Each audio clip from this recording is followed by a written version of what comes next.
Being a young person is a busy and challenging stage of life, a time of transition from childhood to adulthood, from dependence to independence. It's a time of significant change. Many young people cope okay with these changes. They find ways to overcome the challenges they face and feel hopeful for the future.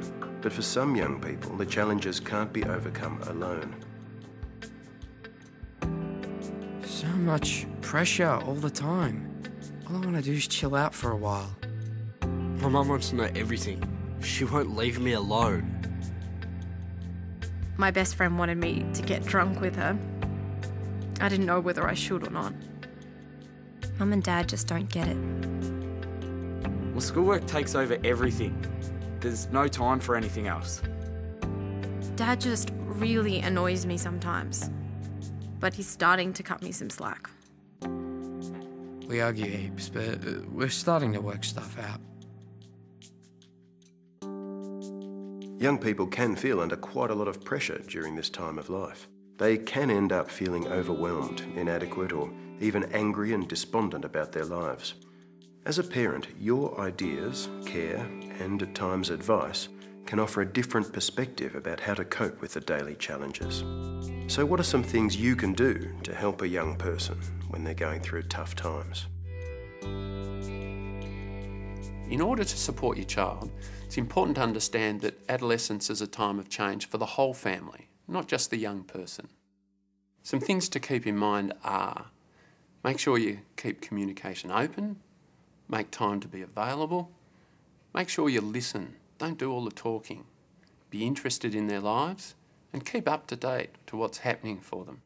Make sure you spend time together, just doing the basic stuff. Remember, it's quantity, not just quality. Try and keep a balance between worrying about them and backing off and giving them some space.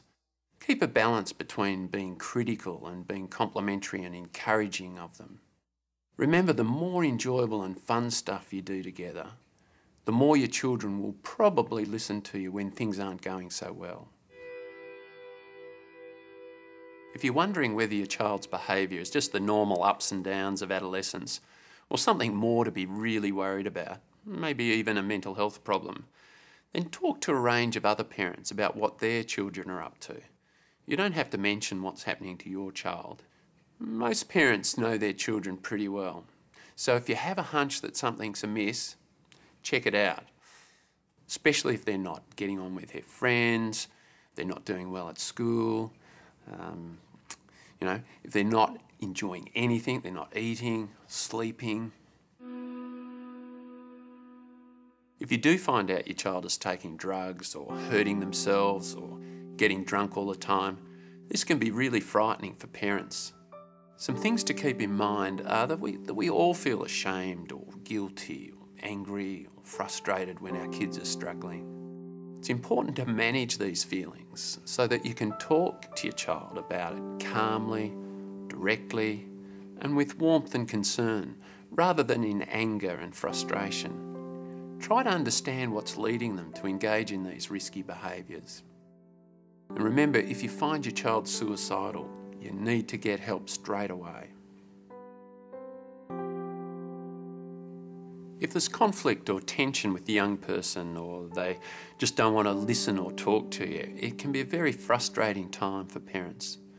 You want to help, but you can't seem to, and whatever you try just seems to make it worse. Try doing something different to how you'd normally communicate. If you change a little bit, maybe they'll change how they respond to you. If you're being a bit harsh, try being softer in your approach. And vice versa, if you're being a bit soft, try being a bit more direct.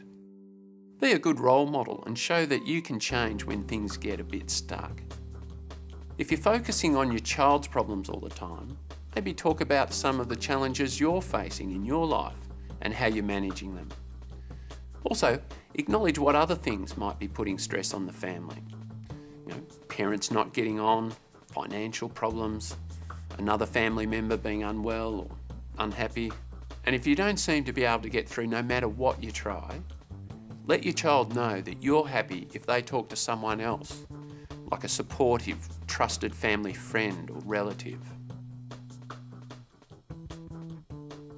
Some other useful tips are don't always focus on what's going wrong.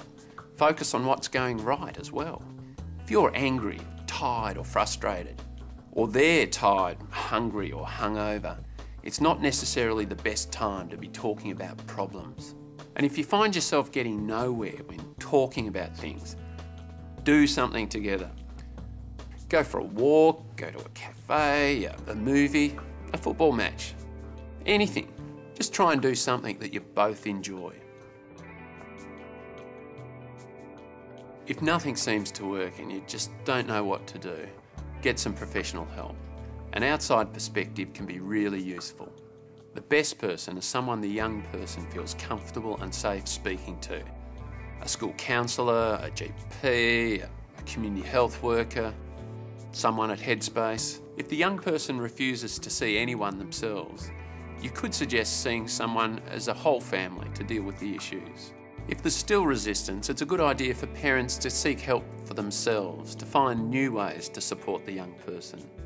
Adolescence can be a tough time for the young person and for their families.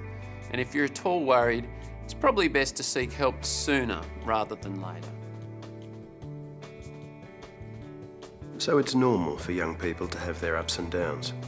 Supporting someone you care about can be a real balancing act between being available, knowing when to listen, when to offer advice, when to back off, and importantly, when to get help from others. Getting the balance right will enable you to give a young person the support they need as they negotiate their way through this challenging stage of life.